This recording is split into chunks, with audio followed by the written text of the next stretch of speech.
Matapos sa ating doctor consultation, magkakaroon ka ng infusion ng NAC 1200 at pagkatapos ng infusion, para lumakas ka pa ng todo, ay dadakan mo sa Russia Scholar Sound Therapy. Nakahiga ka lang, lalagyan ka ng parang headphone, tapos marinig mo yung mga sounds.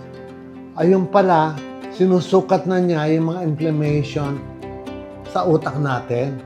Kung meron mga inflame sa utak natin, ay dinedetect na niya para alam nila kung anong klaseng cell ang ilalagay sa iyo pagdating naman sa ating all brain stem cell. Gusto ko pong panoorin ito. Oh my gosh, this is already the start of the rejuvenating program I'm doing. I'm going to have the infusion and still watching Miss Universe, enjoying the time. Hope you will have this in the future.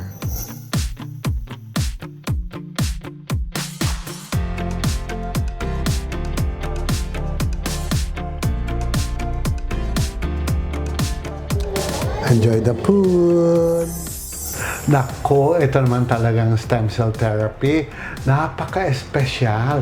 Dahil meron pa silang tinatawag na Scholar Plasma Therapy, na kung saan yung mga natural cell natin ay pinagaganda at pina-active at pinoprotect na huwag na-damage. Paano ginagawa? Ginagamitan ito ng gantong headphone at paanda rin yung machine na yan at merong music in such a way na ma-harmonize lahat ng cell sa ating body. Napakaganda, di ba?